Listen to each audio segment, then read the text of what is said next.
चवथ ही सैमाची परब. गणपती हो गिन्यानाचें तशेंच बुद्वंतकायेचें प्रतीक. सगळें वायट पयस करून सुख, समाधान आनी चैतन्य पातळावपी. पावस उणो जाता जाता शेतांत पिकपी भात, फुलां, फळां ह्या सैमाच्या देण्यान भाद्रपद म्हयन्यांत हिंदू भाव चवथीची परब मनयतात. हांव गोंयकार कवी मनोज नरेंद्र कामत सादर करता म्हजी कविता आरजे रॉकबाज हाच्या सांगाता 99.8 FM कोंकणी उलय लंडन फुले कार्यावळीत आवाज रेडिओ सावथहॅम्प्टन UK. कविता ओमकाराचें रूप तूं. दूख पयस सारून सुखाचो पाजड तूं, काळोख ना करपी गिन्यानाचो परजळ तूं. दूख पयस सारून सुखाचो पाजड तूं, काळोख ना करपी गिन्यानाचो परजळ तूं.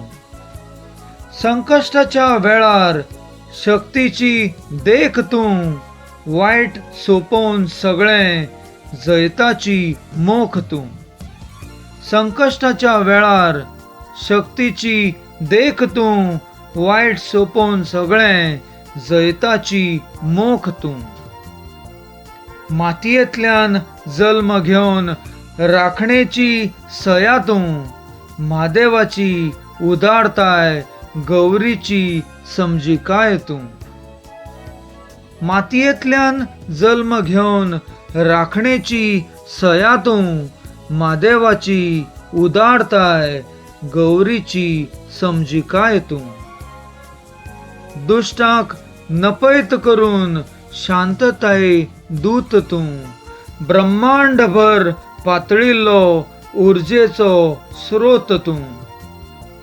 दुश्टाक नपैत करून शांतताय दूत तूं, ब्रह्मांडभर पातळिल्लो उर्जेचो स्रोत तूं.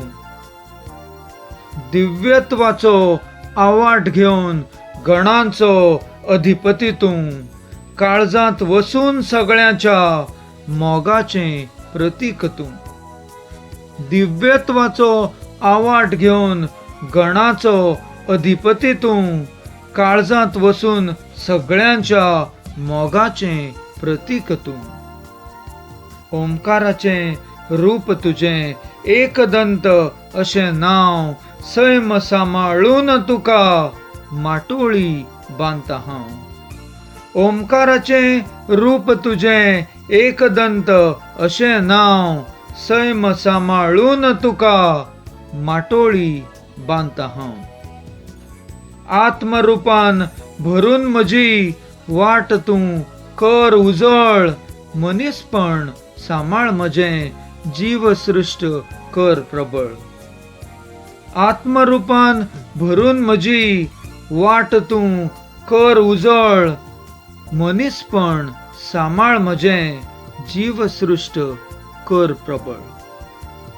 तुमकां सगळ्यांक खूब खूब देव बरें करूं. धन्यवाद.